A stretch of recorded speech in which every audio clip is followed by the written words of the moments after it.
The night her son came home from Spain, Cornelia did not ask what happened. She already knew. 20,000 men were alive because of him. Rome had not forgiven him for it yet. 137 BC. The Palatine. This is Roman Knights. We go back. We listen.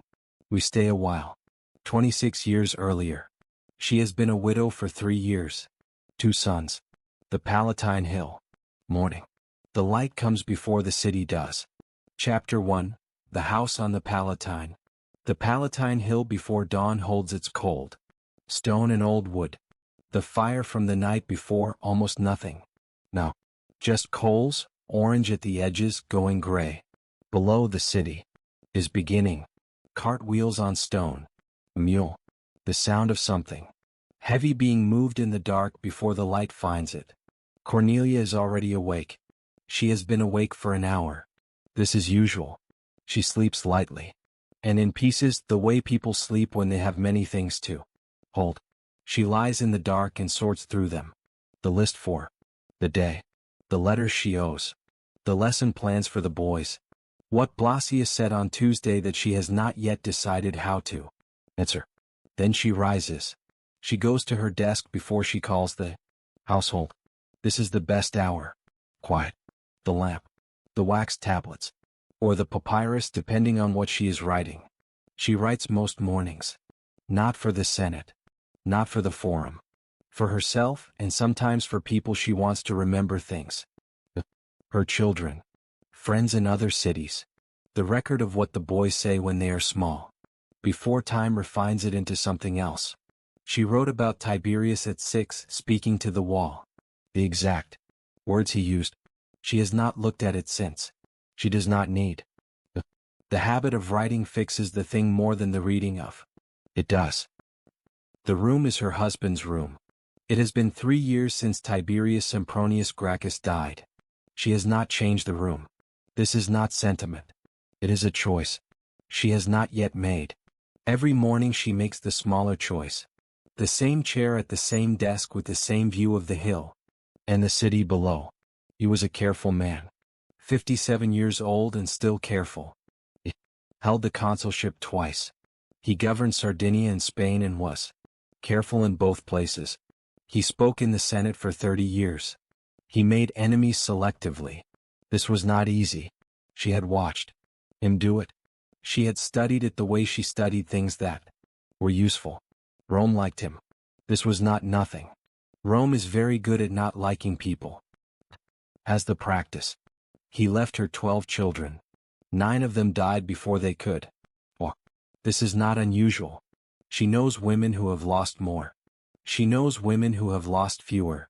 She does not spend much time on the mathematics of it. 9 graves. 9 names she says on certain mornings.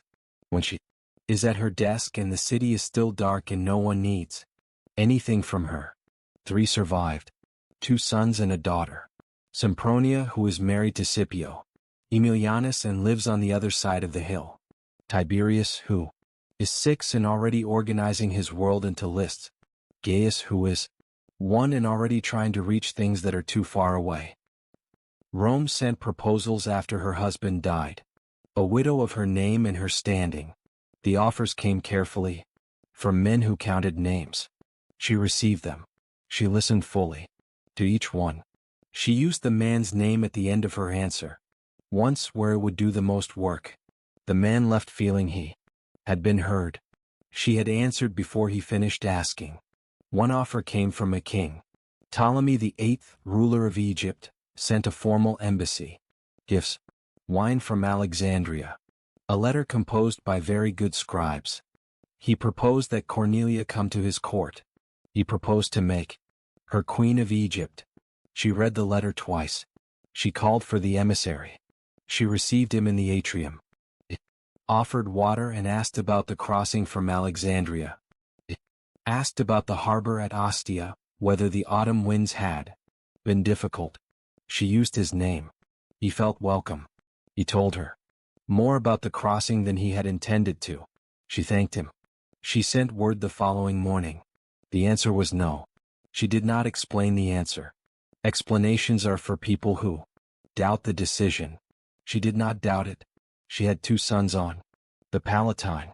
She had a desk she sat at before dawn. She had a city she understood better than any court in Egypt would need her to. Rome talked about the refusal for a season. Then Rome talked about something else. It always does.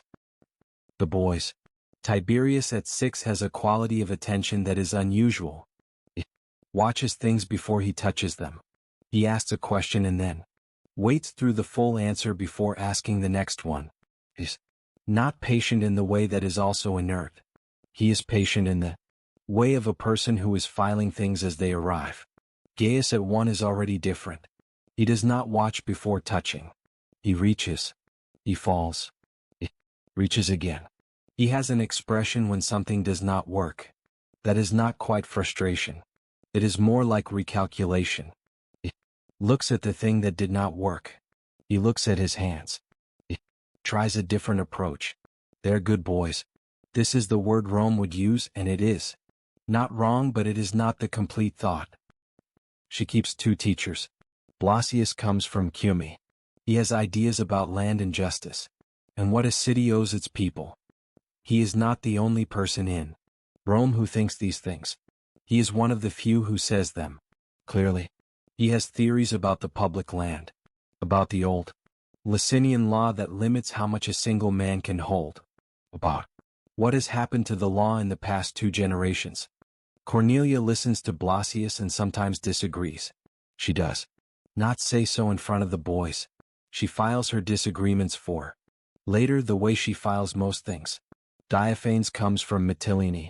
He teaches rhetoric. His Latin is exact. He has opinions about Rome but keeps them to himself, which she respects. He does not believe you can say everything in Latin. He is probably right.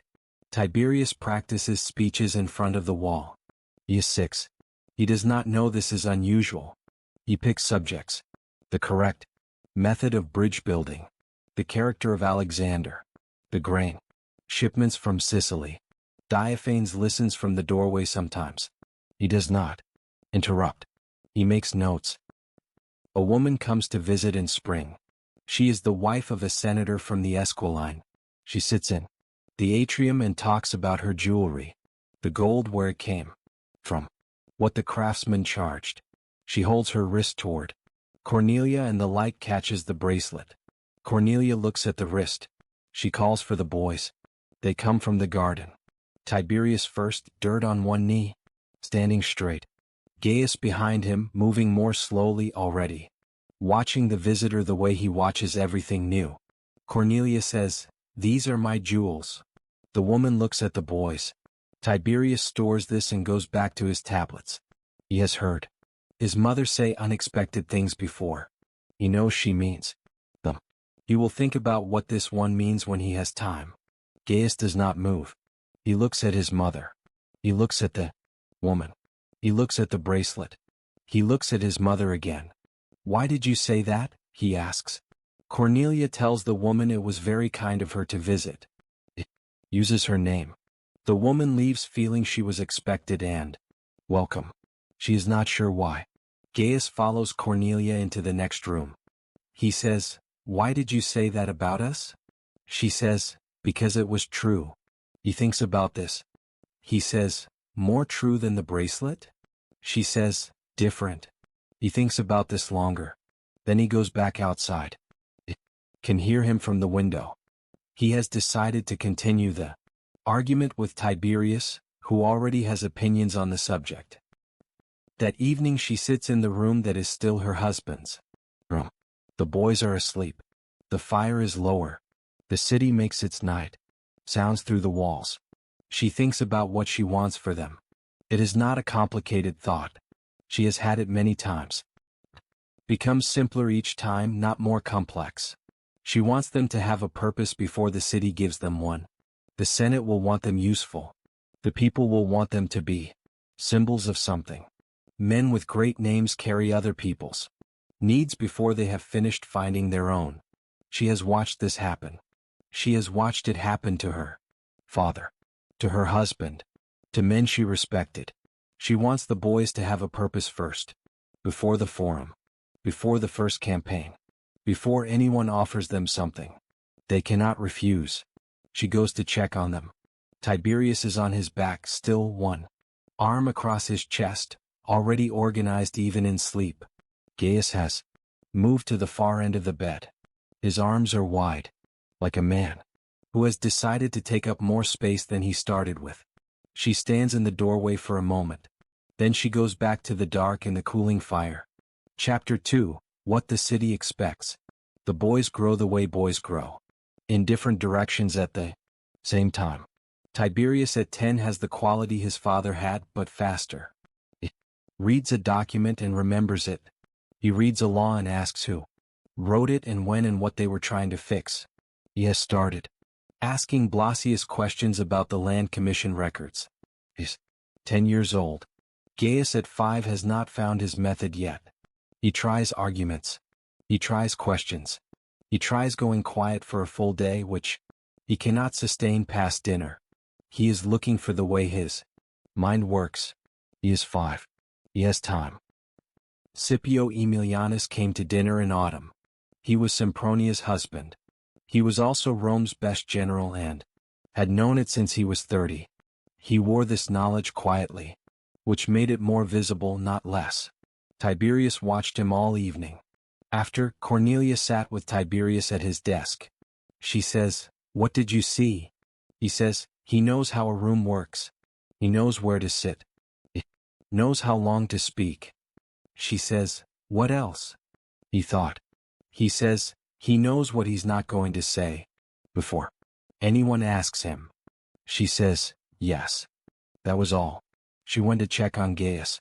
Tiberius went back to his tablets. Scipio Aemilianus went to Africa in the year Tiberius turned 16.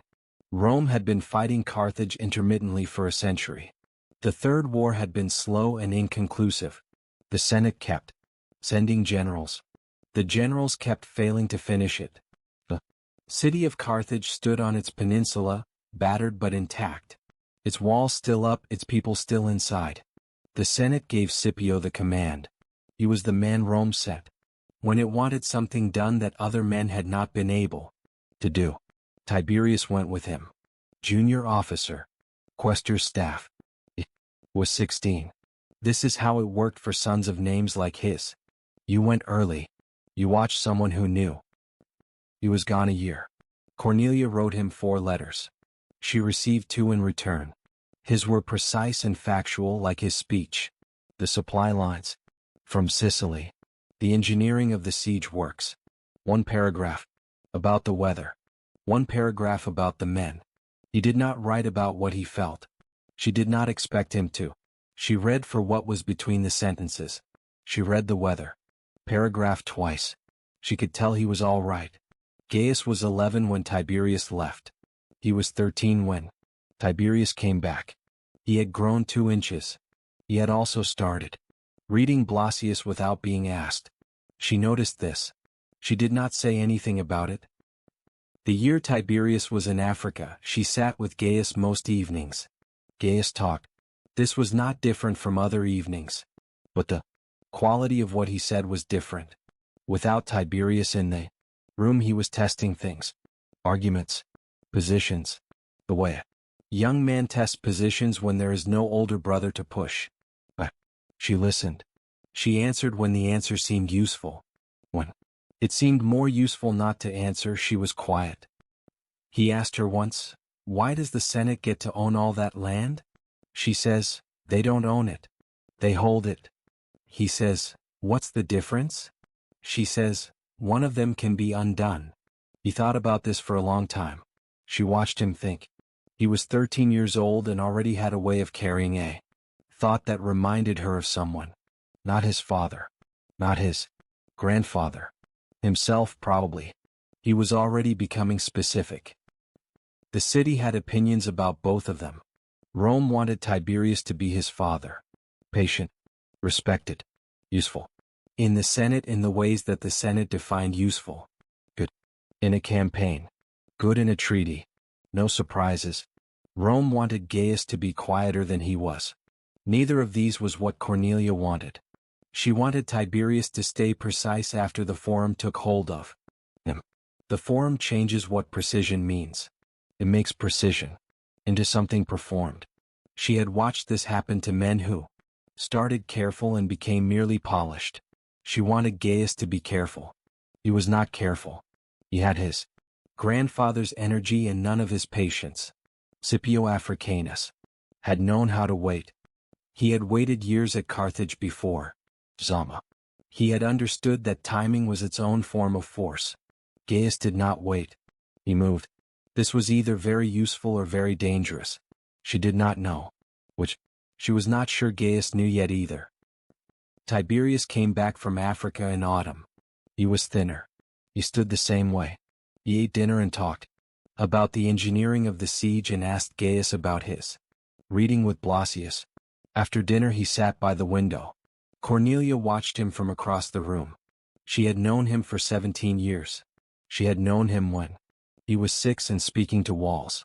She knew the quality of his silences. There were two kinds. The kind when he was content, which was wide and easy. The kind when he was thinking about something he had not yet decided, which was different. This was the second kind. She did not ask. She filed it. She told them about their father on a winter evening. Tiberius was 16. Gaius was 11. The fire was high. She says, "Your father made enemies carefully." Tiberius says, "What does that mean?" She says, "He chose which men to disappoint. He never disappointed a man by accident." Gaius says, "Did it work?" She said yes.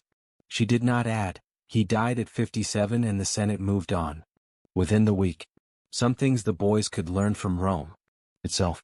Gaius lay on the floor looking at the ceiling. He says, "How? Do you know which men?"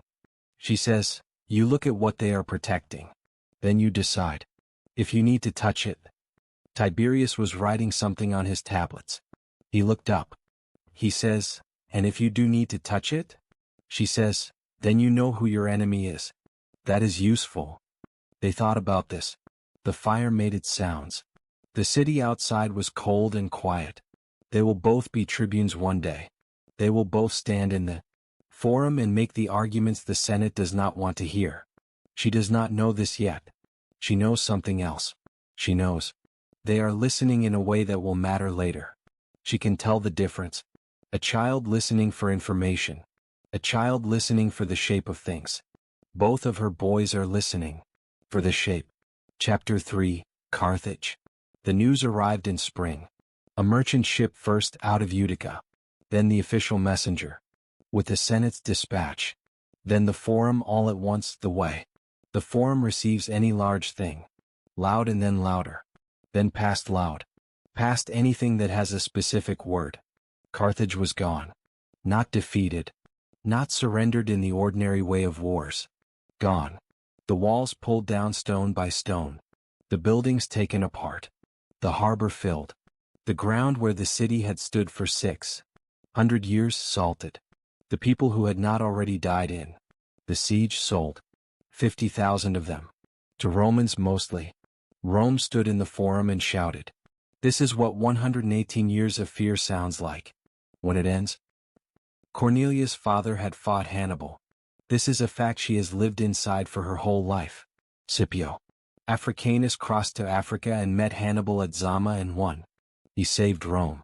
Or he saved the idea Rome had of itself, which was nearly the same thing. He came home and triumphed. Then Rome turned on him slowly. The way Rome turns on men it has used completely. He went into exile and died there. She was a child when he died. She remembered the house in the years before. The way he sat in the evenings. He did not talk about Zama to the family. He talked about the other things. The road from Utica. The light over the water in Africa. What it smelled like there in the dry months. He had stood in the ruins of an enemy army and felt something. She could not name then. She still cannot name it exactly. He had felt it. He had come home and governed. He had spoken in the Senate. He had been called to account by men who had not been anywhere near a battlefield. Now his son-in-law had done a larger version of the same thing. Scipio Aemilianus was in the ruins when he sent word to Rome. Polybius was with him. Polybius wrote down what happened. Scipio stood in the wreckage of Carthage and wept. Then he quoted Homer. He said, "The day will come when sacred Troy will fall, when the Trojans and their chief shall fall in battle." He meant Rome. He had just destroyed Carthage and he was thinking about Rome. He was standing in ashes. He was thinking about what a city looks like when it is gone. Whether any city was safe from this. Whether Rome itself was finally safe. Whether safety was not the kind of thing that could be achieved and then kept. He had done exactly what Rome asked. He understood exactly what it cost. Both things. At the same time. Cornelia heard the news from a neighbor who came over the garden. Oh, the neighbor was excited. Genuinely. Not performance. Carthage was gone. This was good news. This was the best news. Cato had said it for 30 years. Now it was true. Cornelia listened. She said it was very good news. She went back inside. That evening she sat with both boys. Tiberius had been at his lessons when the news came. He had opinions about the engineering of the final assault, the ramp construction, the way Scipio had pressed the siege in the last months. Gaius was 12. He had heard the news in the street. He says, "What happened to the people inside?" Cornelia says, "Some were killed. Some were sold." He was quiet. Then he said, "That doesn't seem right." Tiberius says, "It's war. That's what happens." Gaius says, "I know that's what happens. I said it doesn't seem right." Tiberius looked at him. This was a distinction Tiberius had not made. He filed it. Cornelia said nothing. She let the silence work. Gaius says, "The children too?" She says, "Some of them." He looked at the table. He looked at his hands. He says, "We should write it down somewhere, so it doesn't get forgotten that it happened to them." She looked at him. He was 12 years old. He had just said something she had been thinking since the messenger arrived. She says, "I will." Her son-in-law came back to Rome in autumn. He came to dinner. He sat at her table and talked about the campaign, the logistics, the final assault. He did not mention weeping in the ruins. She did not ask. After dinner he went home with Sempronia. Sempronia had been quiet all evening. The kind of quiet she kept when something was in her mind and would not be said. Cornelia sat by the fire. She thought about both men. Her father at Zama. Her son-in-law at Carthage. 2 generations of the same city destroying the same enemy. Her father had met Hannibal on a field and won. Her son-in-law had salted the ground the city stood on. Rome built its memory around what her father did. Her father went into exile. Rome would build its memory around what Scipio Aemilianus did too. She knew how these things worked. She had watched the shape of them since she was a girl. The city does not love its great men. It loves what they have done. These are not the same thing. Takes a while to see the difference. By the time you see it, you are usually inside it. She thought about Gaius and what he had said. So it doesn't get forgotten that it happened to them. She picked up her tablet. She wrote the date. She wrote what Gaius had said. She wrote what she had answered. The fire went low. She did not tend it. She sat in the dark for a while. The city was quiet now. The celebrating had moved off the streets into houses. Tomorrow it would be in the forum. Men making speeches about Rome's greatness, about what Carthage had meant, and what its destruction meant. She was thinking about something smaller, about what happens to a city when it has defeated the thing it was afraid of, when the thing that defined it for 100 years is gone. What does Rome become when Rome no longer has an enemy of that size? It finds another one. It always does. She had read enough history to know this. A city that has built its identity around fighting does not stop fighting. It changes targets. It finds the next thing, the next people, the next place that needs to be incorporated or destroyed. Or it turns inward. She sat with this in the dark. Chapter 4. Numantia. Tiberius left for Spain in spring. He went as quaestor to Gaius Hostilius Mancinus, finance officer. in principle. In practice, the man a general relied on for the numbers behind the decisions. He was 26. Cornelia saw him off at the city gate. He was organized as always. He had a list. He had checked everything twice. He said goodbye precisely the way he said most things. She says, "Come back." He says, "Yes." He went. The road to Spain runs through Etruria. Tiberius had traveled it before. He had ridden it going north, on the coast road and then west into the hills. The Etrurian country in spring is green and dry at the same time. The hills hold their color differently from the hills around Rome. Older looking. The stone a different shade. He noticed the fields. He had noticed them before. Years ago, riding north to join Scipio's staff for a smaller campaign. But not like this. The fields were being worked. Not by farmers. By slaves. Gang labor moving through the grain in long lines. A man on a horse at the edge of the field. No farmhouse nearby. No kitchen garden. No scatter of outbuildings that meant a family. Had been here long enough to build things for permanence. He stopped his horse at a well in one town. A woman came out to draw water. He asked if she knew whose land this was. She named a name. A senator's name. A single name for every farm he could see from where he was standing. 500 iudura at least. More. Beyond the ridge. He asked, was it always this man's land? She says, no. Not always. He asked, what happened to the families? She looked at him. She drew the water. She says, sold out when the men were at war. Someone bought them cheap when the men were gone. She handed him the water. He drank it. He handed back the cup. He said her name once, the way his mother did. The woman looked surprised and then not surprised. He rode on. He thought about it for the rest of the day. Then he thought about it at night. He thought about it for 4 months. Spain was not what the Senate said it was. The Senate called it a pacification, a mopping up. The main work done. Mancinus and the army arriving to settle the last resistance and come home with a minor triumph. The reality was different. Numantia had not been mopped up. Numantia had survived 4 Roman commanders and 15 years of campaigning. The city sat on a hill above the river Hebrus with walls that had resisted everything Rome sent. The men inside were Celtiberian fighters. They had been born into this war. They had no intention of giving Rome the clean ending it wanted. Mancinus pressed too hard and too fast. The army was surrounded. 20,000 Roman soldiers. Equipment and supplies. The officers who were supposed to know what they were doing. All of it trapped in a camp on the plain, below the city. The options were, fight out, which would cost most of them, or negotiate. Mancinus could not negotiate. The Numantines would not talk to Mancinus. He was the 5th general they had beaten. They had nothing to say to him. Tiberius went to the Numantine lines alone. He was the quaestor, junior officer. He had no mandate for this. He had no specific instruction. He had a calculation. His father's name. The treaty his father had signed with these people 30 years earlier. A treaty that had held, that had not been broken by either side. The Numantines came out to meet him. 12 men. They came without weapons drawn. They looked at him.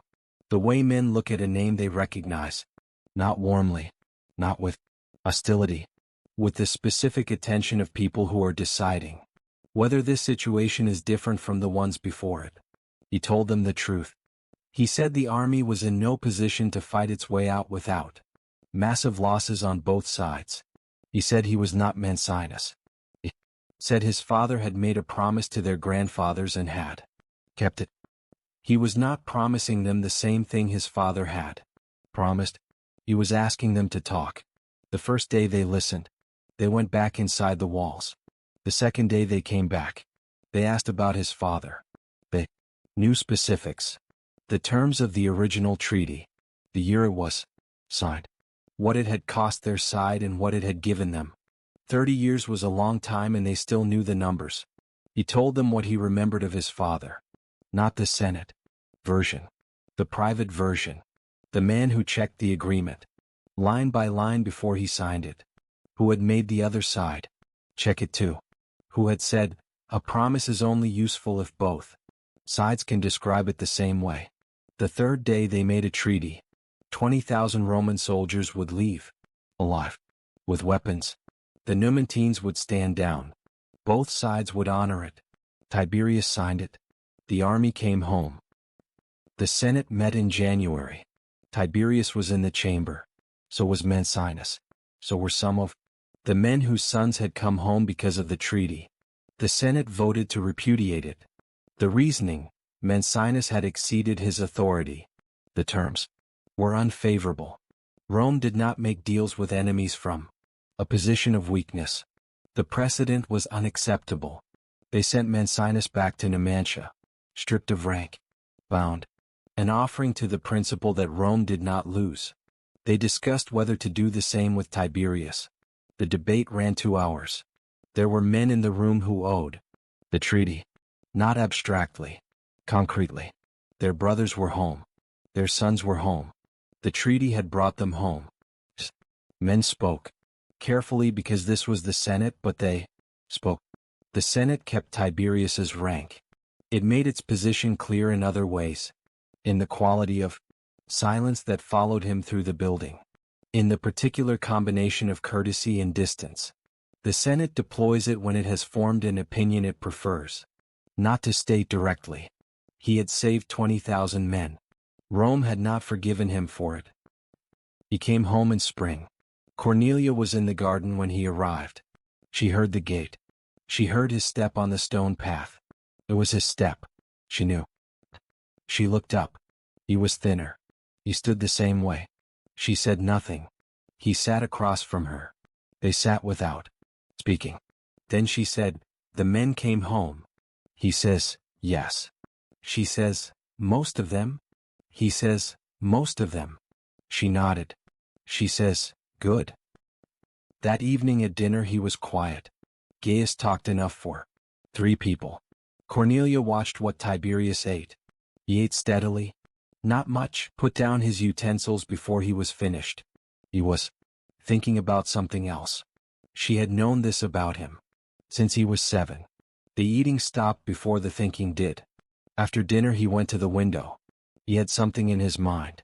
She could see the shape of it. The thing he had been carrying since Etruria. The woman at the name on the farms. The men who had come home to find their land already sold. She did not ask tonight. There was time. She had learned this with both of them. The right moment to ask was not usually the first available moment. It was the moment after the person had decided they were ready to say it. She waited. Chapter 5. The same house. The house is quiet. Gaius has gone to bed. Tiberius is still at the window. The fire has come down since dinner. It is doing what it does in the late hours. Holding on then less. Cornelia sits. She has been sitting in this room for 23 years. Sat here when her husband was alive and she sat here after he died. She sat here when 9 children were buried in 9 different seasons. She sat here when Tiberius came back from Africa. Sat here each time Gaius asked a question she needed to think about before she answered. The room does not look like a place where things have happened. It looks like a room. Stone floor. Low fire. The window that faces the hill. This is something she has noticed about rooms where things have happened. They look the same as before. Tiberius turns from the window. He says, on the road there. Through Etruria. She says, yes. He says, the fields. She waits. He says, there were no farmers. Only slaves. The land that used to be small farms. All of it worked by slaves. 1 man's land. Or 10 men's land. But no free men working it. He stops. She says nothing. He says, I stopped at a well. I asked a woman about the farms. She named a name. 1 name. For 500 iudura. More beyond the ridge. She told me the families had sold out when their men were away at war. Someone bought them cheap while the men were gone. He looks at her. He says, those men I brought home from Numantia, some of them had farms when they left. She says, I know. He says, the farms are gone. She says, yes. He says, Blasius has been saying this for years. She says, yes. He says, it's different when you see it. She says, I know. He sits down across from her. He says, the Licinian law set a limit. 500 iugera per man. It's been the law for 200 years. She says, yes. He says, nobody follows it. She says, no. He is quiet. He is working through the next part. She has seen him do this. He works through things the same way he worked through the treaty at Numantia, from the outside in. The circumstances first, then the principle, then the decision. He says, someone should. She says, yes. He says, someone should enforce it. She does not answer. She watches him reach the end of the working through. He says, I could try. She says, yes. He says, as tribune. She says, yes. He looks at her. He says, you knew I was going to say that. She says, I had an idea. He says, since when? She says, since you came back from Africa looking like a man who had seen something he couldn't unsee, and the unseeing was going to be your problem from then on. He is quiet. Then he almost smiles. He says, that's 4 years ago. She says, yes. She has been waiting for this moment. Not exactly this. Something like it.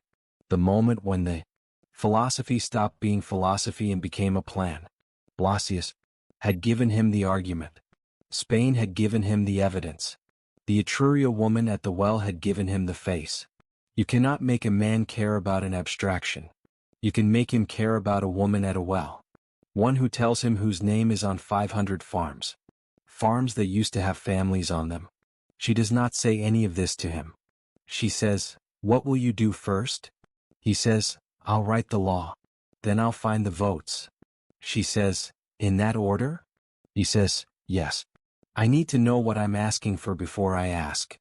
She nods. This is his father's method. Her father's method too. In a different key. Understand the thing completely before you commit to it. Do not commit to what you do not fully understand. The fire is very low. Outside, the Palatine makes its night sounds. Iron on stone. Somewhere below in the dark. The Tiber out there between its banks doing what it has done since before the city had a name. Tiberius goes to bed. Cornelia stays. She thinks about her father. Scipio Africanus. The man who crossed to Africa. Who met Hannibal at Zama and ended the war. The war that had terrified Rome for 17 years. Rome loved what he did. Rome built its memory of itself around the victory, the triumph, the moment. It did not love him. He died in exile in Liternum. He left instructions that he not be brought back to Rome. He said the ungrateful city should not even have his bones. She was young when he died. She has thought about this many times in the years since. What it means to serve something completely. To find that the thing you serve does not love you back in kind. Her father knew this. He understood what Rome was. He served it anyway. Her husband was the same. He governed well in Spain. He made a treaty that held for 30 years. He died at 57 and the Senate had moved on to the next item before the year was out. She thinks about her son-in-law standing in the ruins of Carthage, weeping, quoting Homer to himself. Scipio Aemilianus had understood something that night. He had stood in the ashes of the city he had destroyed, and he had thought about Rome. Whether Rome was safe. Whether safety was even the right word for what a city could have. Whether the fall of Carthage had removed the thing that made Rome know itself. She had thought the same thing. Different room, different fire. The same city making its night sounds outside the window. And now Tiberius was going to try to fix the land. She knows how these stories tend to end. She has read enough. She has lived near enough to the men who try to fix things and what happens to them afterward. The pattern is not hidden. It does not require special knowledge to see. Men who push Rome toward what it does not want. They do not usually die of old age in their beds. This is not a rule without exceptions. But the exceptions tend to be men who stopped pushing at the right moment. Tiberius will not stop. She knows this about him. She has known it since he was 6. And speaking to the wall, he finds the right position and he holds it. He does not leave it when it becomes uncomfortable. He does not know how to leave it. This is a great strength. And it is also the other thing. She raised him this way. She chose the teachers. She let Blasius explain the land. She let Spain and Numantia do the rest. She made the choice. She knows she made it. She stays anyway. In the morning, Tiberius is up before her. She finds him at his desk. The tablet is already full. Yes. Been writing for at least an hour. She does not ask what. She stands at the window for a moment. The Palatine before dawn holds its cold stone and old wood. The smell of a fire not tended. Below, the city is beginning again. Cartwheels. A mule. The sound of something heavy moving through the dark before the light finds it. The same sounds as always. The same city. It does not know what is being written at the desk behind her. It will. She goes to wake Gaius. Chapter 6. The land between the hills. Italy was not a single thing. This was easy to forget if you lived on the Palatine and walked to the Forum each morning. Rome was the center. The roads went out from. The legions went out from it. The governors and the tax collectors went out from it. Everything useful returned. But between Rome and the edges of the peninsula, something had been happening for 2 generations, slowly, without announcement, without a single law that said this is the change we are making. Just the accumulated weight of small decisions, year after year, until the landscape looked different. The public land was the key. Rome had been taking land from defeated Italian cities for 300 years. When a city fell, a portion of its territory became ager publicus, public land, property of the Roman state in theory, available for Roman citizens to use. The Licinian law of 367 BC set a limit. No single Roman could hold more than 500 iugera of public land. 500 iugera was not a small farm. It was a large estate, enough to feed a family and produce a surplus. The law had a logic. Spread the land. Keep the citizen farmer class strong. Keep the legions supplied with men who had something to fight for because they had something to go home to. The law made sense. The law was also, by the middle of the 2nd century, largely ignored. Here is what happened instead. The large senatorial families discovered that the fine for exceeding the limit was smaller than the profit from exceeding it. They hired lawyers to identify technicalities. A son could hold 500 iugera. A father could hold 500 iugera. Brother. An uncle. A wife in some interpretations. Over 2 generations the estates grew. Not all at once. Not through a single dramatic seizure. Through inheritance and marriage and purchase and the particular patience of men who understood that time was an instrument. The small farmers went in the opposite direction. A farmer with 40 iugera could survive in peacetime, could feed his family, could send one son to the legions and keep one at home to work the fields, could pay his taxes in a bad year if the previous year had been good. A farm of 40 iugera, left to women and children while its men were away on campaign, was more vulnerable. The animals still had to be fed. The grain still had to be planted. The taxes still arrived in autumn regardless of who was home to pay them. The campaigns of the 2nd century were long. The First Punic War had lasted 23 years. The Second Punic War had lasted 17. Hannibal had crossed the Alps and spent 15 years on Italian soil, burning and destroying the farms he did not burn. The men defending them had abandoned to join the legions. When the wars ended, many of the men came back. Many did not. Of those who came back, some found their farms intact. Some found the land sold. Some found it occupied. People with paperwork and lawyers. A claim filed while the farmer was still in Africa. This was not illegal. Not exactly. The law was the Licinian limit, which nobody was enforcing. What was happening to the small farmers was not against any specific law that anyone was actively prosecuting. It was simply the shape that power takes when it is patient and the people it displaces are not. Cornelia understood this. She had grown up in the household of Scipio Africanus, who had thought carefully about what Rome owed its soldiers. Her father had returned from Africa to find Rome's gratitude cooling within a year. He had watched men who had fought under him come back to farms that had changed while they were gone. He had spoken about this. Not loudly. Not in the forum. At dinner. In the evenings, in the kind of conversation that doesn't get recorded because it sounds too much like complaint. She had sat at those dinners. She was old enough to remember the tone of them. Not the exact words. The tone. After her father died, she had thought about those evenings often. About what he had known and what he had done with the knowing. He had fought the war. He had won it. He had not fixed the thing that the war had broken. She did not think less of him for it.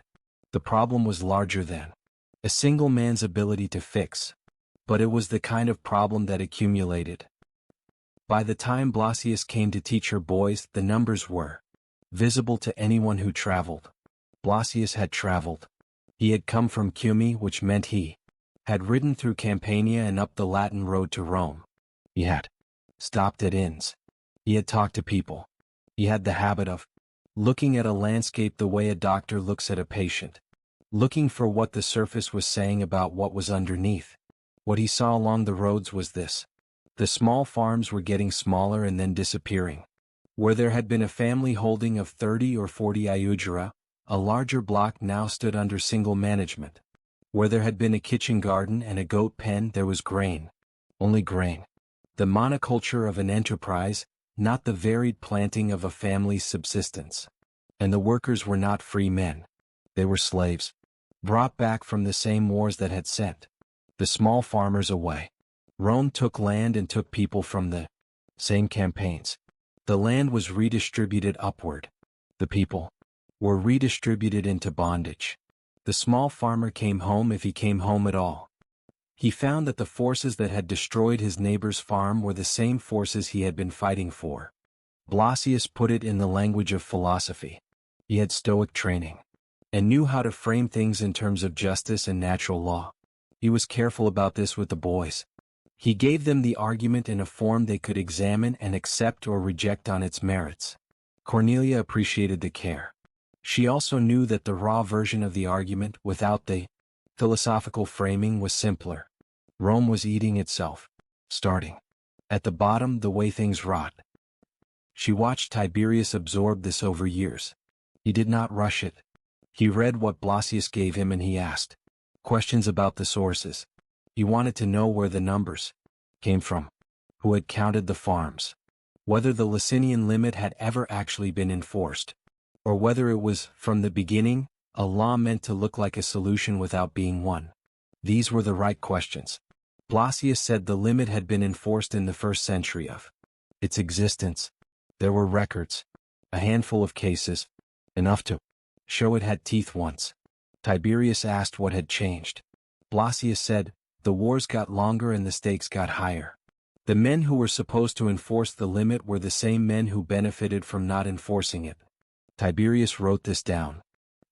Gaius absorbed it differently. Where Tiberius wanted the argument, Gaius wanted the face. He wanted to know about specific people, not the aggregate numbers, not the legal principles.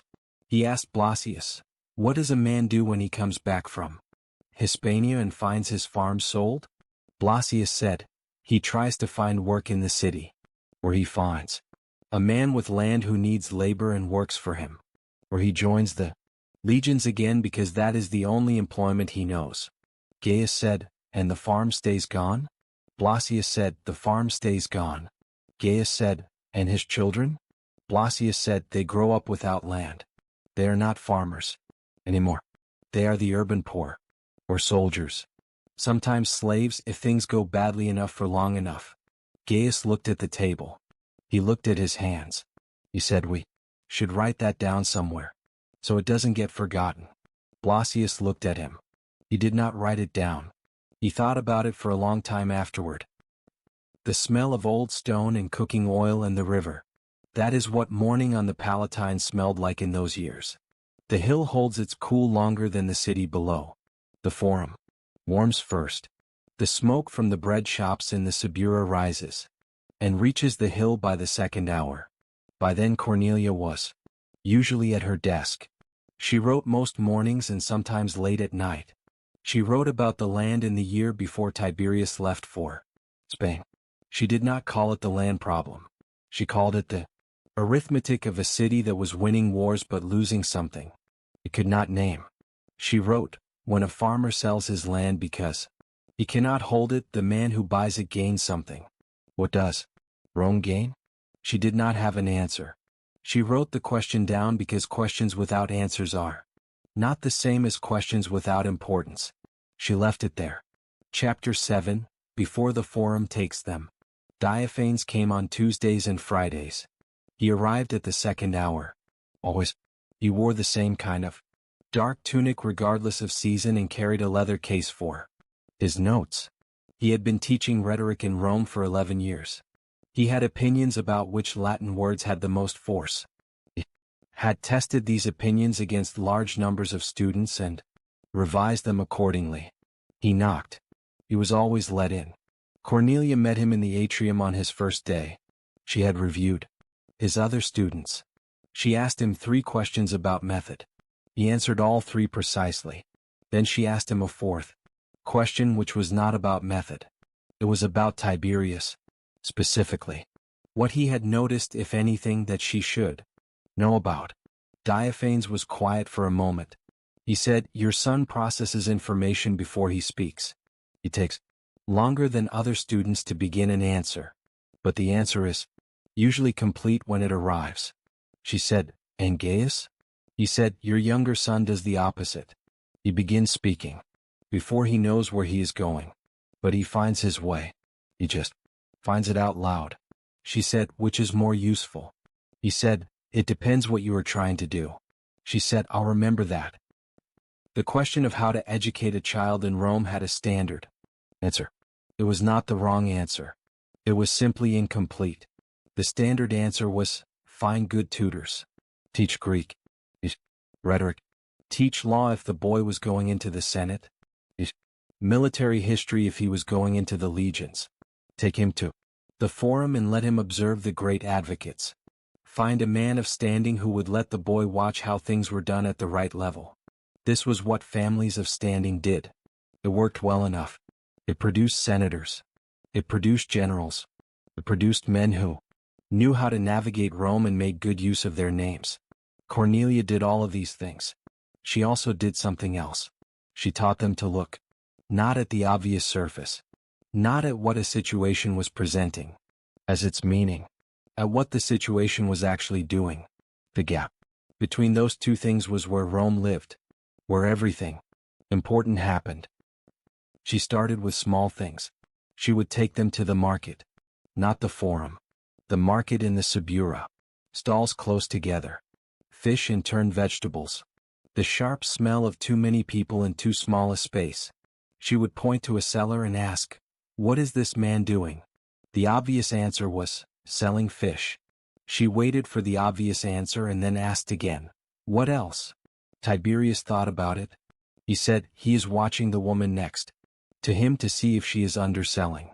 He is watching the corner to see who is coming. He is holding the fish differently for different customers, more prominently for some, more casually for others." She said, "What?" Tiberius said, "He wants the ones he's holding it prominently for to feel like they're getting something special, and the ones he's holding it casually for to feel like they're just buying fish." She said, "Good." Gaius, who was 7, had been watching the fish the whole time. He said, "I think the fish on the left are older." She looked at the fish. He was right. She said, "Now why does that matter?" Gaius thought. He said, "Because he's going to try to sell those first, and he's going to make the customer think they want the left fish." She said, "How?" Gaius said, "I don't know yet." Let's watch. They watched. The seller did exactly what Gaius had predicted. In a way neither of them had anticipated. He complained loudly about the quality of his supplier while holding up the older fish and shaking his head. The customer distrusted suppliers by habit. He assumed the man's candor was genuine. He bought 3 of the older fish. Cornelia said nothing. Gaius said, "Oh." She showed them how the Senate worked. Not in the Senate. That required standing and connections that could be assembled. When the time came, she showed them how it worked through dinners. She had dinners. She was good at them. She invited people who would not otherwise share a table. She arranged the seating so the conversation could not avoid being interesting. A Stoic philosopher. A man whose ships had been impounded for debt. The senator who had voted for it. She put them at the same end of the table. She asked the philosopher a question about property rights. The other 2 had to answer. The boys sat at the far end. Not too far. They could hear. After the guests left, she would ask, "What did you notice?" Tiberius would have a list. He organized things in the order they had happened. He could reconstruct the conversation accurately. He noted the moments when someone changed position. The moments when the conversation shifted. Gaius would have something different. He remembered the faces. Who looked at whom when a certain thing was said. Who laughed a fraction too late. Who drank when he ran out of things to say. She thought both methods were useful. She did not tell them which she preferred. She also taught them what she could not teach anyone else. This was harder to name. It was not rhetoric. It was not law. It was something closer to what her father had. The quality she had been trying to understand since she was young enough to sit at his dinners. Her father had known who he was before Rome told him. He had come back from Zama knowing he had done something enormous. He had not changed very much in response to that knowledge. He was the same man at 60 that he had been at 30 in the ways that mattered. The Forum had not revised him. This was unusual. The Forum revised most men. Took the version of a person that walked into it and over years returned something. Related but different. More polished. More performative. More skilled at being watched. These were not bad qualities. They were sometimes very useful. But Cornelia had watched men who had only these qualities and she knew what they missed. They were very good at reading a room. And very poor at knowing when to leave it. They understood how to win the argument in front of them.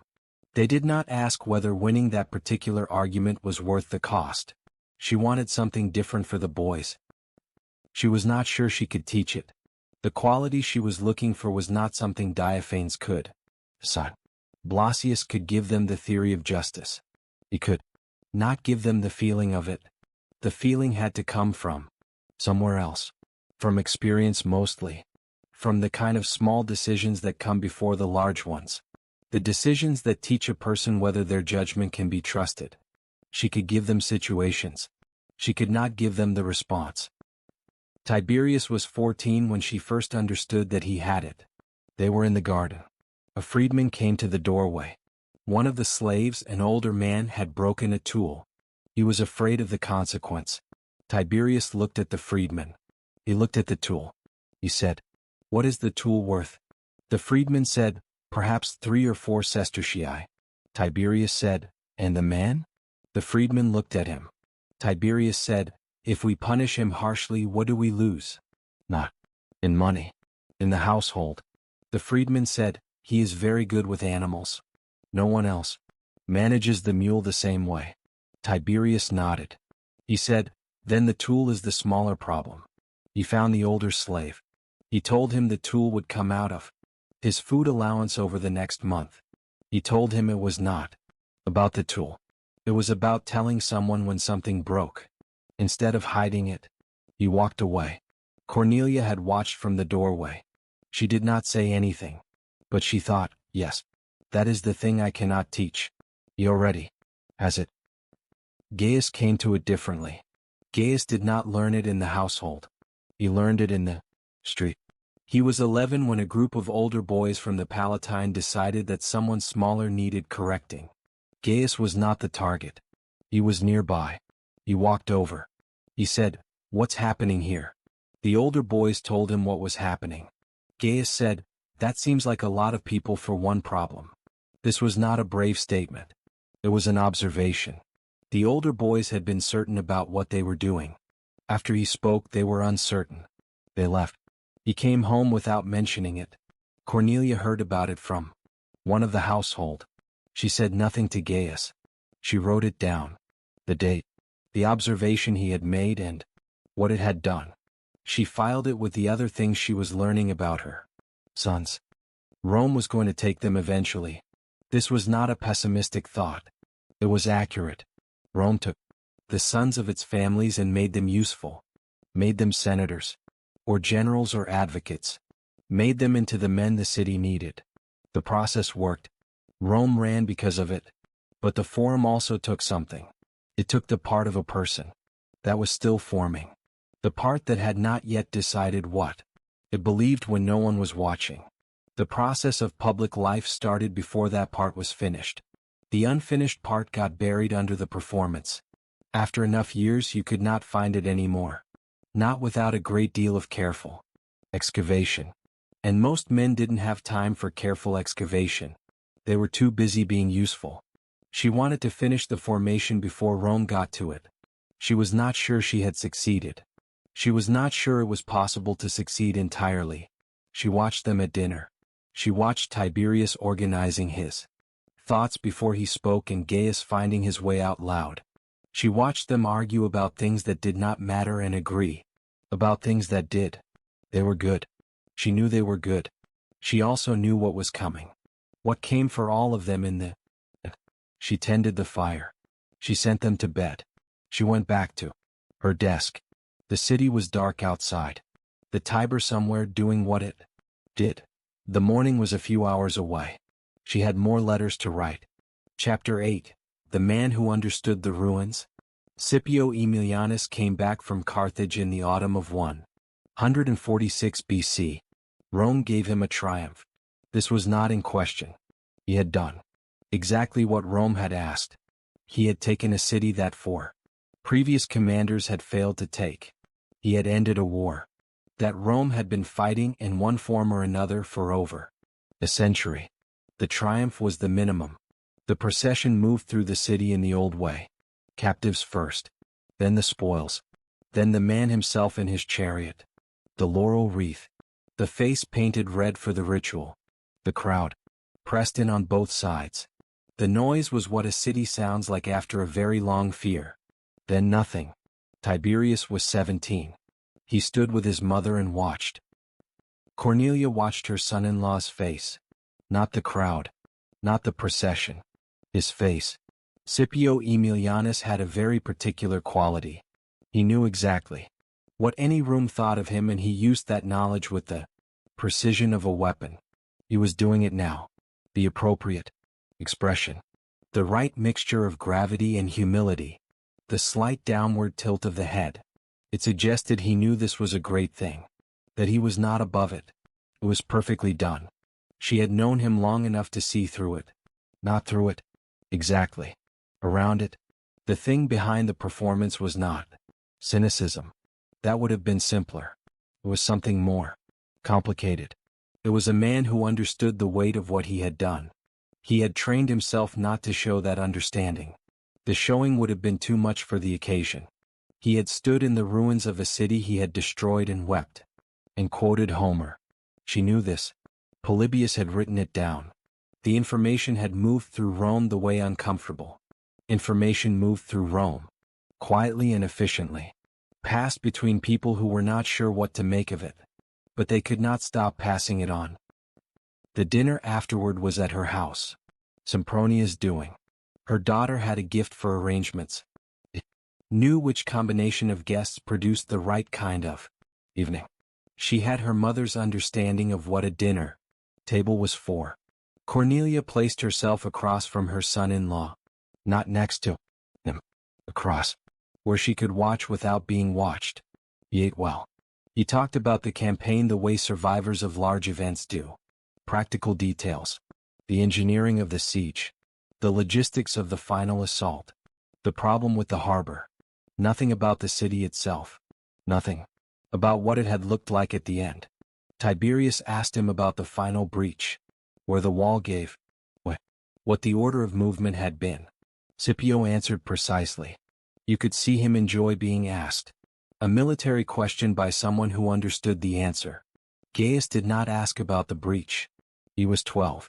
He had spent the dinner eating steadily and watching the guests' hands. He asked at the end a question that stopped the table for a moment. He says, the people inside, the ones who were sold, did anyone know their names? The table went quiet. Scipio looked at him, not unkindly, the look of a man who was deciding what kind of answer the question deserved. He says, no. There were too many, and names would have slowed the process. Gaius says, yes. I thought it would be something like that. He went back to eating. Cornelia did not look at either of them. She looked at the table. After the dinner, Scipio Aemilianus sat with her in the garden. The guests had gone. Sempronia was inside with the household. The night was cool. The Palatine made its late sounds. He says, your younger son. She says, yes. He says, he asks the questions I ask myself. She said nothing. He says, for months I've been asking one question. She says, which one? He says, not whether it was right. Whether it was the only thing. He says, whether there was another version. She waited. He says, there wasn't. She waited. He says, I've been through it many times. Given everything. There wasn't another version. He stopped. She says, and? He says, and it was still 50,000 people. The logic holds. And the number stays the same. This was the thing she had been watching for. She had known Scipio Aemilianus for many years. She had watched him win. She had watched him govern. She had watched him handle success with the grace of men who expect it, who are not surprised by it. She had not seen this before. The gap between the logic and the number. Most men who did large things found a way to close that gap. They told themselves the logic was enough. The necessity covered it. What had to happen had happened. Rome required it. The Senate voted for it. History would understand. He was not doing that. He was holding both things at the same time. The argument that could not be beaten and the number that could not be moved. It was holding them without resolving them. This was not comfortable. She could see that it was not comfortable. She also thought it was the most important thing. She had learned about him since Sempronia married him. Rome had its own reading of what he had done. The Senate praised the result. The people celebrated the triumph. The city told itself the story it preferred. Carthage had been a threat. Carthage was gone. Rome was safe. The man who had made it safe was standing in his chariot looking appropriately great. This was not a false story. It was an incomplete one. The complete story included what Scipio had said to Polybius in the ruins, which was not that Rome had won. It was that Rome was mortal. That what had happened to Carthage could happen to any city, including the one he had just saved. He had saved Rome by doing something that made him think about whether Rome was safe. He had brought that thought home with him. He was living with it now. In a house on the Palatine, going to dinners, giving appropriate speeches, being exactly what Rome wanted him to be, except in the garden late, with the woman who had been watching him all evening. Cornelia thought about her father. Scipio Africanus had done a version of the same thing. He had saved Rome and then spent the rest of his life being useful to it, not particularly thanked for it. He had ended in exile in Liternum. He left instructions that his bones should not be brought back to the city that had consumed him. She had thought about those instructions many times since he died. There was something in them that was not just bitterness. There was clarity. A man who understood exactly what had happened to him. Who chose in the end not to pretend that it hadn't. Her husband had understood this too. Less dramatically. He had died in his own house at his own age without exile or accusation. But he had known what Rome was. He had been useful to it with his eyes open. He had made his peace with the terms. Now her son-in-law was learning the same thing. Younger than the others had. sitting across from her in the garden, holding the gap between the argument and the number. She says, "The city will need you again." He says, "I know." She says, "Will that be enough?" He thought about it for a moment. He says, "It will have to be." She says, "Yes." She did not add, "That is what they all say. Every one of them. It will have to be." And then the city asks for something more. And then something more after that. Until nothing is specifically theirs anymore. Until everything is Rome's. Until they have been useful so long they have forgotten what they were useful for. She did not say it. She tended the fire. Tiberius found her in the garden an hour later. He says, he knows something he's not saying. She says, "Yes." He says, "About what it cost. What Carthage cost." She says, "Yes." He says, "Why doesn't he say it?" She says, "Because Rome isn't ready to hear it." He was quiet. Then he said, "Is Rome ever ready to hear things like that?" She says, "Sometimes. With the right person. At the right moment. When the words are exactly right." He thought about this for a long time. He says, "And if the words are right and the moment is right, and Rome still isn't ready?" She says, "Then you say it anyway." He says, "Why?" She says, "Because the words need to be in the world. Whether Rome is ready or not." He went back inside. She stayed in the garden. The city made its sounds below. Iron on stone. The Tiber. The distant noise of the Subura which never fully slept. She thought about her son-in-law in the ruins of Carthage. Weeping and quoting Homer. She thought about her son. 17 years old. Asking the right questions. Already knowing when the answer was going to be inadequate. She thought, this is what they are. She did not know yet what that would cost. Chapter 9, 12,000 witnesses. The camp smelled of bad water and too many men in a small space. Tiberius had known this smell in Africa. In Spain it was different. Drier. More dust in it. The particular sourness of an army that had been eating poorly for 3 months and knew it. He could tell the quality of a camp by its smell before he had his tent up. This one was bad. He had been in Spain for 40 days. Mancinus was not a stupid man. This needed to be said clearly because what followed would suggest otherwise. He had connections. He had competence at administration. He had a reasonable grasp of supply logistics. He had managed smaller commands without disaster. What he did not have was the particular quality that Spain required. Spain required patience. Spain required a willingness to wait out an enemy that was very good at waiting.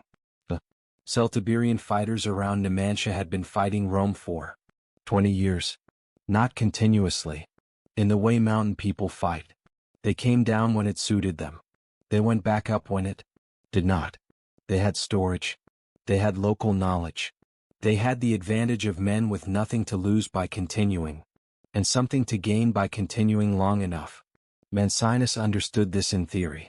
He did not understand it in his body. He pressed too fast. He moved the army into a position that gave the enemy the ridgeline.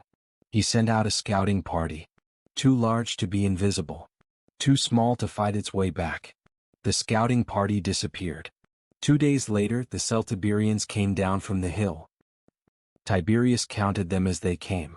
He had a habit of counting. Numbers made the situation precise. Precision was the only kind of control available in a situation you could not otherwise control.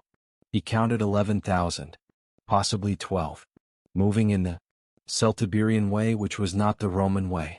Not in formation. In loose groups that collapsed into each other and reformed. Without apparent signal. They moved the way they always moved in this country. The way the country itself moved. Following the shape of the terrain rather than imposing one on it. The Roman camp had 20,000 men. 20,000 against 12,000 was a Roman victory in almost any configuration. Except this one. The camp was between 2 hills and the river Hebrus. 3 sides were blocked. The 4th was blocked by the Numantines coming down from the ridge. 20,000 men and nowhere to go. Mancinus called a council. The officers sat in the command tent and looked at the situation. The situation did not improve from being looked at. The options were the options. They had not changed since the scouts reported. 12,000 on the ridge. Option 1, break out to the south. Losses would be high. The terrain between the camp and open ground was bad. There were gullies. The Numantines knew them. 20,000 men through.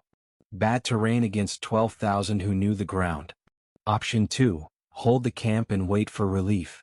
Relief was months away. The camp had 2 weeks of food. The Hebrus was running fast in the spring and not crossable at the ford. Option 3, negotiate. Mancinus said the Numantines would not talk to him. He was right about this. He had burned a village in the spring, early in the campaign, as a demonstration of intent. The village had been friendly. He had not known this at the time.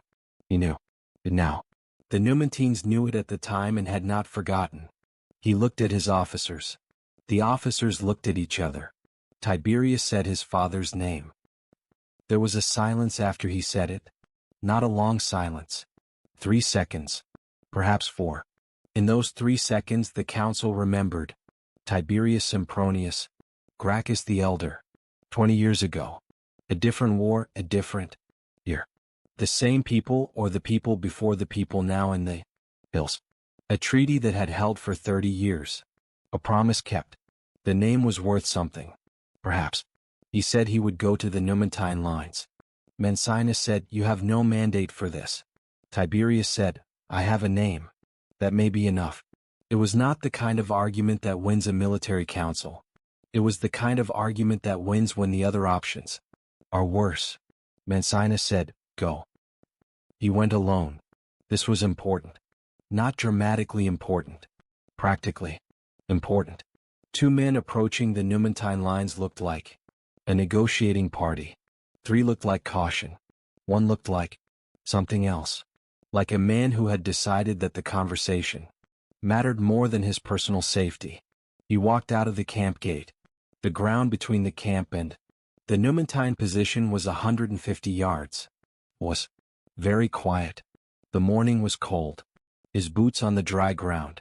The sound of the camp behind him getting smaller. He did not look back. He was 26 years old and he had a calculation and a name. And very little else. The calculation was simple. If this worked, 20,000 men went home. If it didn't, he didn't go home either. The math made the decision easy. He reached the Numantine line. They let him come. The first meeting was short. He stated his name. His father's name. The year of the treaty. He stated the situation without embellishment. 20,000 Roman soldiers. Surrounded. He was not asking for a favor.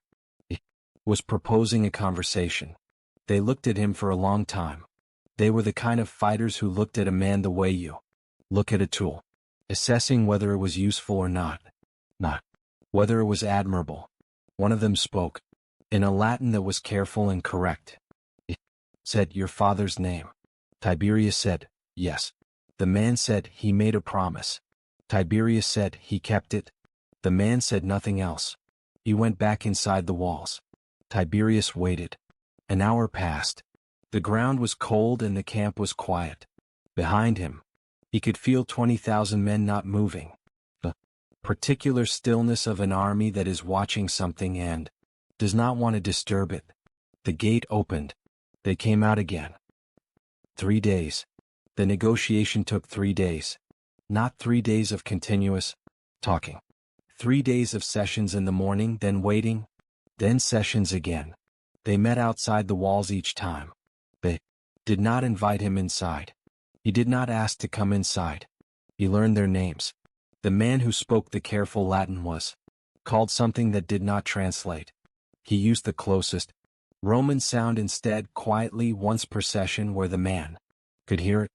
The man's expression did not change, but the sessions after that were slightly more direct. He told them the truth, not the diplomatic version, the soldier's version. He told them what the camp had, what it did not have, how long it could hold. He did not tell them the number of cavalry. It was a stronger number than the rest. He did not want the negotiation to break over a number that was misleading. He told them what he could offer. The legions would leave. Their weapons. The camp would be dismantled. Nothing would be taken from the area.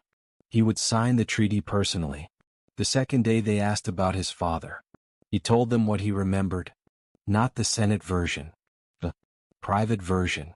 The man who read treaties line by line and made the other side read them too. Who said, a promise is only useful if both sides describe it the same way. He told them his father had died keeping that promise. It had cost him nothing to keep it. The cost of a kept promise was lower than the cost of a broken one. He believed this. He had seen it proved. They listened. The third day they came out with terms. The treaty was simple. 20,000 Roman soldiers would march out of the camp with weapons, unmolested. The Numantines would stand down until the army was a day's march from the river. No pursuit. In exchange, Rome acknowledged the campaign was over. The current terms stood. Numantia remained. Tiberius read it twice. He asked about the third clause. They clarified it. He asked again. The clarification was sufficient. He signed it. The army came home. He walked back into the camp. The officers were standing at the gate. The men were lined up behind them. All 20,000. In the stillness of an army that had watched its survival happen from a distance. That did not yet believe it. He said, we leave in the morning. They left in the morning. The road home. Tiberius rode near the back of the column. He wanted to see the shape of it. 20,000 men moving on a road is a specific kind of thing. It has a sound. The rhythm of feet and equipment. The particular human noise of an army that is alive and moving toward home. He thought about the woman at the well in Etruria. On the way to Spain for months ago. He had been thinking about the fields, the farms, the men who had sold out while their owners were at war. The men behind him were going home. Some of them had farms. Some of them did not anymore. He thought about this for 4 days. He did not think about the Senate. He would think about the Senate when the Senate came up. Chapter 10. What Rome decided. The Senate met in January. The chamber was full. This happened when there was something important to decide or something important to be seen deciding. This was both. 20,000 soldiers had come home because a junior officer had negotiated a treaty with the enemy. The treaty had not been authorized. The terms were not what Rome would have chosen if Rome had been in a position to choose. Rome had not been in a position to choose. This was the difficulty. The Senate preferred to deliberate in conditions of strength and then implement. It did not prefer to have implementation precede deliberation.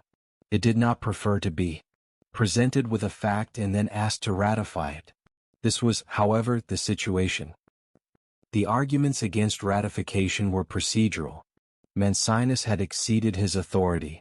A commander in the field could not make peace without senatorial approval. The precedent was unacceptable. If Rome ratified treaties made under duress, the enemies of Rome would learn to apply duress. They would engineer situations in which Roman commanders were surrounded and forced to negotiate, and they would collect favorable terms. This argument was made by men who were good at arguments. Was presented clearly. It referred to historical precedent. Was impossible to disagree with on its own terms. The men who made this argument did not acknowledge it in their speeches. 20,000 soldiers were alive because of what they were calling an unacceptable precedent. This was not an accident. They were good enough at arguments to know this. Rome calls this discipline. The arguments for ratification were simpler. 20,000 men were alive. They had sons, brothers, fathers in the room. The men who spoke for ratification did not need complicated reasoning. They used names, specific names, men in their cohort, men in their maniple, men who had come home because the treaty existed. This argument was harder to be articulate against, not because it was stronger in logic, because it was harder to look at. The Senate looked away from it and back at the precedent. Scipio Aemilianus led the opposition. He was the Pontifex Maximus. He was also the man who, in a few years, would lead a mob up the Capitoline against Tiberius Gracchus, and end that story in the way it ended. He was good at seeing danger before it arrived. He had a talent for it. Some men see what a thing is. He saw what it would become. He saw what this treaty would become. If Rome ratified a treaty made under duress, Rome had acknowledged this as a valid method, and the enemies of Rome would learn it. The Celtiberians, the Vacii, all the peoples fighting Rome and Spain would learn this. The next army sent to Spain would face opponents who had done the arithmetic. He made this argument. He made it well. He was not wrong. He also did not mention the 20,000 men by name. He mentioned them as a category. The legionaries, the soldiers, the men who had been saved. He spoke of them with appropriate gravity. He did not look at their fathers and brothers in the room when he spoke. This was a choice. Tiberius sat in the chamber and listened. He was 26 and not a senator. He sat in the section reserved for men with business before the Senate. He was the business. He had come back from Spain with a treaty and 20,000 men. The Senate was now deciding what to do with both. He listened to Nazica's argument. He noted where it was sound and where it was expedient. The distinction was important. The sound argument held in all cases. An expedient argument held where you needed it and became flexible where you didn't. Nazica's argument about precedent was sound. His argument that the treaty should therefore be repudiated was expedient. There were other ways to handle a treaty made under duress. You could ratify it while clarifying the procedural rules for the future. You could ratify it conditionally. You could make it valid without making it a template. Nazica did not propose these options. He proposed repudiation. The vote was not close. The Senate repudiated the treaty. It sent Mancinus back to Numantia, stripped of rank, bound. He would be handed over at the gates as a symbolic deditio. Rome offering the man, not the treaty. Rome saying, we disown the act but deliver the man who committed it. This was the Roman solution. It had precedent. It was clean. It handled the technical problem without conceding the principle. The Numantines refused to accept Mancinus. This was not in the Roman plan. The Numantines sent him back. They said the treaty was the thing. They had negotiated, not the man. They did not want the man. Mancinus came back to Rome. He had no rank. He had no clear status. He spent the next several years in a complicated legal situation. It eventually resolved in his favor. Rome found it needed him to have a clear status. Retroactive embarrassment was less useful than clarity. He lived to tell the story in the end. This was not the story the Senate had intended to write. The Senate discussed Tiberius. This part took 2 hours. The men whose sons had come home spoke. Carefully, because this was the Senate, but they spoke. They pointed out the specific nature of what Tiberius had done. He had gone out alone. He had used his father's name. He had brought back a treaty that had worked. The treaty had been repudiated, but the soldiers had come home under it. The repudiation had happened after they were already home. The timing was important. Other men pointed out that the unauthorized negotiation was still unauthorized. A junior officer who commits a diplomatic act without mandate is a different problem. A different kind than the commander who loses a battle. One is failure. The other is precedent. The Senate decided to keep Tiberius's rank. It deployed the particular form of punishment that required no vote, no official record, no moment you could point to and say, this was the decision. It deployed silence. The silence that follows a man through the rooms he walks into. The courtesy that is complete and precise and contains no warmth. The conversations that happen before he arrives and after he leaves. The commissions that go to other men. The small signals that Rome is very good at sending without ever appearing to send. Tiberius had saved 20,000 men. Rome had not forgiven him for it. Cornelia heard the vote from Sempronia. She was in the garden. It was afternoon. The winter light was low and the Palatine was cold. Sempronia sat across from her and gave her the result. Precise and factual, the way she had learned to be when the news was bad. Cornelia said nothing. She sat with it. The vote was not a surprise. She had read the Senate clearly. Enough. She had known what kind of argument would win and which men would make it. She had placed the outcome somewhere in the range of probable before the session started. What was different, sitting in the garden after it had happened, was the weight of it. Not surprise. Wait. The specific feeling of watching something you knew was coming arrive anyway. She says, his rank. Sempronia said, kept. She says, the rest. Sempronia said, silence. She says, yes. That's what I thought. She looked at the hill below her. The city was doing what it did. It was not angry. It was not vindictive. It was simply continuing. It had filed what had happened and moved on to the next item. It always moved on to the next item. This was what made it what it was. This was also what made it what it was. Chapter 11, The Law That Forgot Itself. Blasius explained it to Tiberius when he was 14. Not as a political program. As a historical problem. He set 2 documents on the desk. The Licinian Sexton Land Law from 367 BC. The current census figures. He said, read both. Tiberius read them. He read the law first. 500 iugera. The limit. Public land above the limit to be returned. Clear language. The kind of language that leaves no room for interpretation. Then he read the census. He asked, is this legal?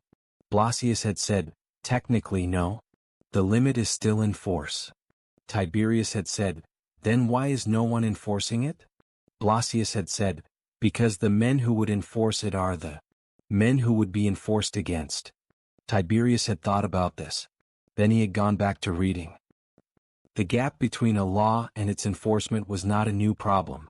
Cornelia had been watching it her whole life. In the law. In the Senate. In the way that rules applied differently depending on who was subject to them. She had watched her father navigate this. He had understood the gap. He had found ways to use it. He had also found at the end of his life that the gap could swallow a man, the one who knew about it, as easily as the one who didn't. She was not cynical about it. Cynicism was a form of acceptance.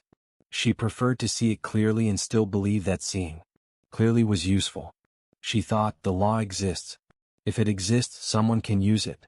The question was always who, and when, and whether the using would survive the reaction. 2 lamps. Her desk. The city below quiet.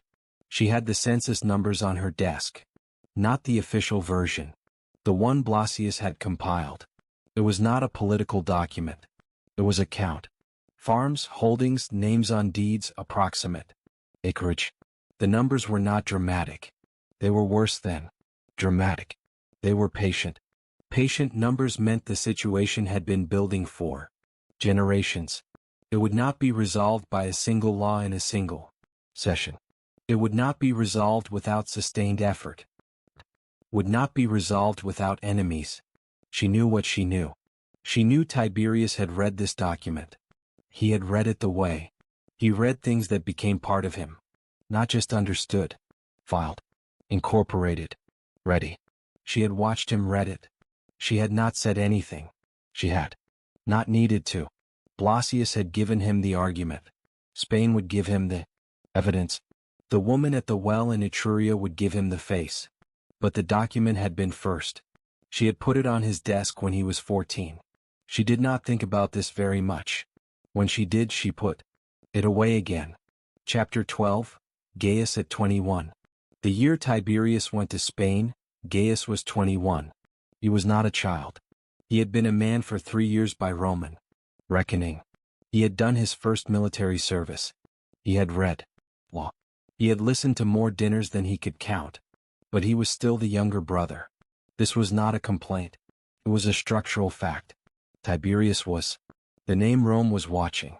Tiberius was the one with the Spanish question, the Senate's silent disapproval, the particular visibility that comes from being controversial. Gaius had a different kind of visibility. He was very good in front of a crowd. He had known this since he was 11 or 12. He spoke differently than his brother. He found his way out loud. He reached for things before he was sure he could reach them and then usually reached them. He was waiting. Not impatiently. With the particular patience of someone who understands that the waiting is part of the preparation. Who is using the time, not marking it. He spent the year Tiberius was in Spain reading what his brother had read. Not because Tiberius asked him to. Tiberius had not left him a reading list. He had left him a shelf. The shelf was organized in the way Tiberius organized things. By date of acquisition. Small notes on strips of papyrus marking specific passages. Gaius read the notes. He read Blasius in a different order than Tiberius had. He read the historical argument first and then the legal argument. For Tiberius, the sequence had been theory first, evidence later. For Gaius it was the opposite. He needed the people before the principle. He found them. The census numbers were in a document Blasius had left behind. He read them the way he read things he found. Disturbing. Slowly. Then again. Then a third time. He wrote a number on a scrap of tablet and looked at it. The number was the deficit between citizen farmers in 170 BC and the most recent survey. He had done the arithmetic himself. The arithmetic was not complicated. It did not require specialized knowledge. It required only that someone do it. He wrote to Blasius. Not a formal letter. A set of questions. What was the rate of change year by year? Whether there was regional variation. Whether the pattern was the same in Etruria and Campania or whether it was concentrated. Blasius wrote back within 10 days. Longer than usual. The letter was very careful. The answers were precise. He included additional numbers and a note that said, "Your brother asked the same questions in a different order." Gaius read this note twice. He thought about what it meant that Tiberius had asked the same questions. Not whether he had arrived at the same conclusions. Whether the conclusions led to the same place. He thought they probably did. He thought his brother was going to do something about this. He did not think about what that would mean yet. He was 21. He had time. He went to the forum in the mornings. Not to speak. To watch. This was his version of what Tiberius did at his desk. He learned from being in the room. From the rhythm of the arguments. From watching who spoke when and what. They stopped saying when certain men walked in. He was good at people. He had been good at people since he was 12. Since the fish seller in the Subura, the older fish, the performed candor. He remembered that morning. He still thought about it sometimes. About how easy it had been. About what it said about the distance between what people believed they were doing and what they were actually doing. He thought the forum had the same problem. At scale. The speeches were about the good of Rome. The Republic. The ancient virtues. The traditions of the ancestors. The decisions were about something smaller. Who got what? Owed whom? Which family needed to be protected and which could be left to the current. He was not cynical about this. He was interested in it. There was a difference. Cornelia watched him that year. Not intrusively. She had learned with Gaius that intrusion produced nothing useful. He was not Tiberius. Tiberius could be left alone with a problem and would emerge having organized it. He needed space and proximity at the same time. He needed to know she was in the next room. She stayed in the next room. She watched him read. She watched him write his questions to Blasius. She saw the letter from Blasius arrive. She watched him read it at the table twice. The stillness he had when something was settling into its final position. She did not ask. She thought, he is going to be different from his brother. Not better or worse. Different. Tiberius worked from the argument. He built the case and then found the feeling. Gaius worked from the feeling in. He found the person and then built the case. Around them. Both were needed. She did not know yet which was more dangerous. The night Tiberius came home from Spain, they sat up late. The fire had gone down. Gaius had been awake since Tiberius arrived at the gate. He had not said much. He had let Tiberius eat and talk to Cornelia and sit by the window. Then when the house was quiet he came in. He sat across from his brother. He says, The treaty was the right thing. Tiberius says, yes. Gaius says, the Senate isn't going to think so. Tiberius says, no. Gaius says, what happens next? Tiberius says, I write the law. Then I find the votes. Gaius said nothing. He looked at his brother across the cooling fire. He thought about the woman at the well. Tiberius had told him the story on the way, and briefly the way he told stories that mattered to him, without drama. The facts and then the feeling, in that order. He thought about the census numbers, the deficit, the arithmetic. He had done himself and then checked twice. He thought about Blasius's letter. Your brother asked the same questions in a different order. He says, I'll be the first vote. Tiberius looked at him. He almost smiled. He says, good. Gaius went to bed. He slept the way he usually slept. Not all at once. Moving around. Taking up more space than he had started with. Writer's note. I do not read Cornelia as a woman who sacrificed her sons. I read her as a woman who made a choice. She had studied Rome long enough to know what it did to people who tried to change. She put the census document on her son's desk when he was 14. She knew what she was doing. She had known since she watched her father die in exile and her husband fade into the Senate's polite indifference. She made the choice anyway. Not because she did not understand the cost. Because she had decided the cost was worth paying. By her sons. With their lives. The question I keep asking is whether that is love or something else. I keep deciding it is both. Next time, the Forum. Before dawn. A law and a name.